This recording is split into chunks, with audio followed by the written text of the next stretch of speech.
The first explosion blew out the top part of a reactor containment building at the Fukushima No. 1 nuclear power plant. This footage inside the building was taken during a regular inspection. The nuclear reactor is housed behind this robust wall. This is what a nuclear reactor looks like. The uranium inside the fuel rod inside the reactor undergoes nuclear fission. The rods emit heat, generating energy. Usually water cools them to maintain their temperature at 270 degrees Celsius. But if the cooling fails, the temperature could rise to over 1,200 degrees. This temperature is hot enough to melt the fuel rods.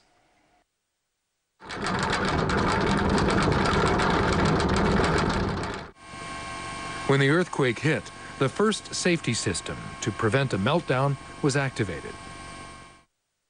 Control rods rose into the reactor to stop the nuclear fission. As planned, the reactor stopped operating. But the fuel rods were still hot. Water should have been circulated to cool them down. However, this didn't happen because of a power outage right after the quake. So the second safety system turned on. The emergency diesel power generator began spraying the rods with coolant. But an hour later, something unexpected happened. Without warning, the emergency generator stopped. Around this time, the tsunami, possibly as high as 10 meters, hit the power plant. Experts think this is what caused the generator to fail. Now, the third safety system started operating. It converts steam traveling through the pipes into water. It cools the rods, but the water level went down and the temperature continued to rise. All three safety measures had failed. Professor Akira Omoto of the Japan Atomic Energy Commission was involved in construction of the Fukushima plants. He thinks the cooling water somehow leaked from the reactor. The reactor's coolants must have leaked somewhere in the building. We thought we had taken adequate precautions for a tsunami, but what happened was beyond our expectations. To forcibly cool the reactor, seawater had to be pumped into it and the containment vessel. Similar failures and a huge explosion also hit another reactor at the plant on Monday. Once again, nature has challenged man's best efforts.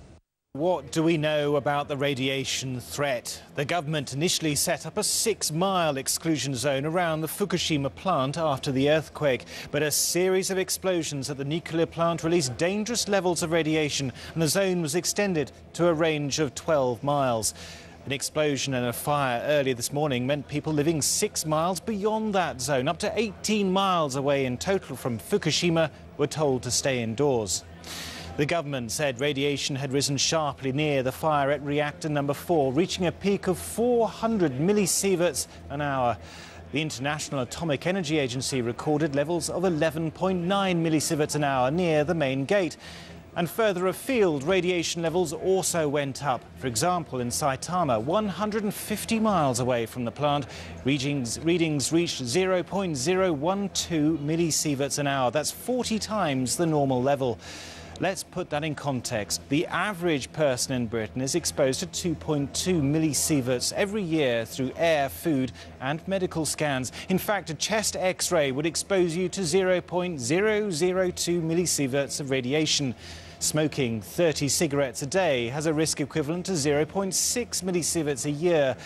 And according to the World Nuclear Association, any figure over 100 millisieverts a year could increase the chance of getting cancer in around 10 years or more. So what are the risks? Take a look at this. This is the plant beforehand. We're going to move into our latest satellite image of what's been happening there. These are the plants over here, 1, 2, 3, and 4. And watch when I slide this across and show you what they look like now. This has been what has been captured by digital globe.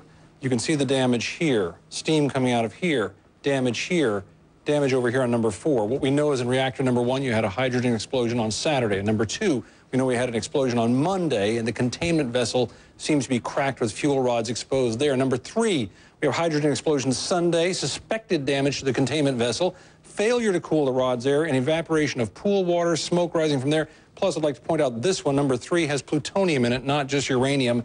It's potentially the hottest. But the big issue, of course, is number 4 over here, and I want to show you why number 4 matters. You talked earlier about this question of the rods being damaged there. This is where they keep them, right alongside the reactor itself. This was shut down when it started.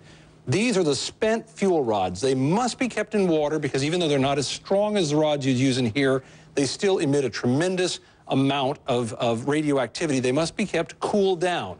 What we're being told by U.S. officials now is they believe that water has dropped beyond that, exposing these rods. If that is the case, first of all, the coating on these will start bursting into flames. That may be the source of these fires we're talking about. If that's happening, the ash and the smoke spreading for miles and miles would all carry cesium, which is one of the most cancer-causing agents involved here, a huge problem. That's what shut down a huge part of the area around the Chernobyl plant after that disaster.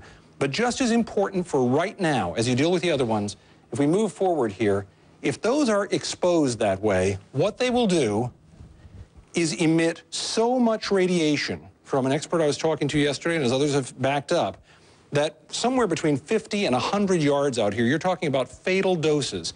That's more than enough to make this overlap into the other reactor areas, which would just significantly impinge upon their ability to fight the potential of a meltdown in other areas. You're basically saying to people you would have to truly risk death or maybe even take on a certain injury by going into this area to even work.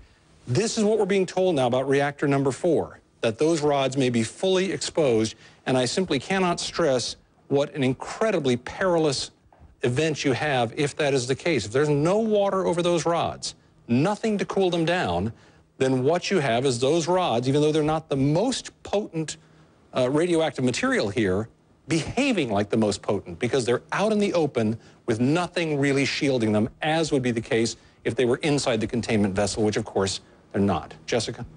It's just so terrifying. It sounds so much more bleak than what we've been hearing from the Japanese government, at least to date. Thanks so much, Tom. We'll continue to follow that throughout the hour. And CNN's Brian Todd is with rescue workers as they go from town to town.